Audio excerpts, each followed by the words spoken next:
श्रीमान नारायण दत्त तिवारी जी ने लोगों की समस्या को देखते हुए आवास विकास परिषद के नाम से आवास विकास योजना नंबर 1 नारायण कुंज का नामकरण करते हुए ये आवास विकास योजना बनाई और इसमें छोटे बड़े MIG, IG इस प्रकार के तमाम प्लॉट बनाए गए और उसी में साथ जो नक्शा आज भी हमारे पास है लेआउट, उस समय का लेआउट हमारे पास है, उसमें स्पष्ट रूप से जिस जगह को आप देख रहे हैं जो मेरे पीछे की जगह है, ये कम्युनिटी सेंटर के नाम से इस नक्शे में दी हुई है।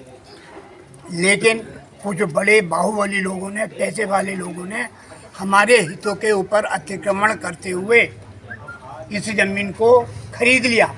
और मज़े की बात क्या है, जो ये कम्युनिटी सेंटर की जगह जिसका हम विरोध कर रहे हैं, हम जिसकी लड़ाई लड़ रहे हैं, उसके लिए कोई नंबर नहीं दिया गया है लेआउट प्लान में, लेकिन इन लोगों ने मिली भगत करके इसको 120, 1, 2, 3, 4 इस तरह से 8 प्लॉट काटे। और एक बात और देखिएगा, एक ही रात में 8/11/2020 को 5 प्लॉटों की रजिस्ट्री हुई है। हम सभी जानते हैं, अगर मैं अपने मकान के लिए कोई ज़मीन खरीदने जाऊंगा या मैं अपनी कोई ज़मीन बेचूंगा तो ना तो मुझे खरीदार मिलता है और ना बिकवाल मिलता है। लेकिन आवास विकास परिषद जैसे एक बड़े महकमे को 8 खरीदार एक ही दिन में मिल गए। ये सब जालसाजी नहीं है तो क्या है? दूसरी बात, आप 120 नंबर 120 1, 2, 3, 4 ये कहाँ से लाए? तो हमारा तो सिर्फ ये लड़ाई है कि ये हमारे हकों पर अतिक्रमण किया गया है।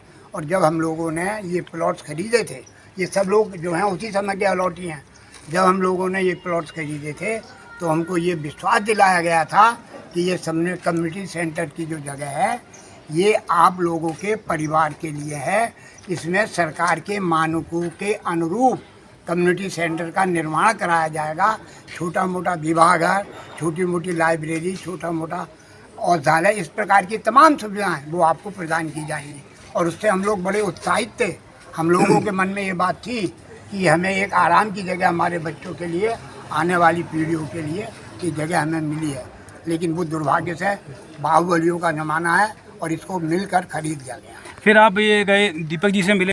तो परसों रात को मैंने दीपक जी को टेलीफोन किया और मुझे लग रहा था इससे मैं बात करूं या ना करूं, लेकिन भाई साहब ने मेरी बात को सुना और उसी वक्त मेरी बात को समझने के बाद उसी वक्त आपने ADM रुद्रपुर को टेलीफोन किया। उनके संज्ञान में सारी बात लाई गई और उन्होंने ये भरोसा दिलाया कि आप चिंता ना करें, कोई भी काम इलीगल नहीं होगा, सब काम विधिवत होगा। दूसरी बात एक और बताना चाहता हूँ, जो ये निर्माण कार्य हो रहा है इसका कोई नक्शा पास नहीं कराया गया।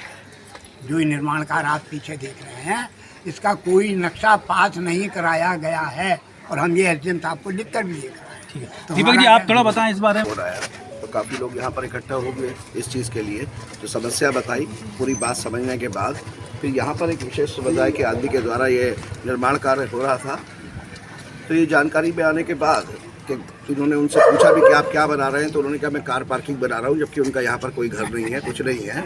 तो इस बात को लाने के बाद फिर मेरे द्वारा अधिकारियों के संज्ञान में डाला गया, SDM काशीपुर, ADM उधम सिंह नगर, और ये तुरंत जो है निर्माण कार्य फिलहाल रोक दिया गया है।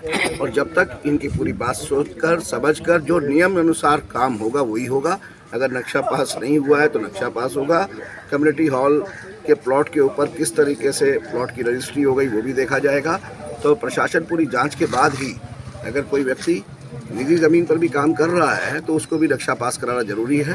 तो प्रशासन पूरी तरीके से जांच करने के बाद ही जो नियमानुसार कार्यवाही होगी वो करे।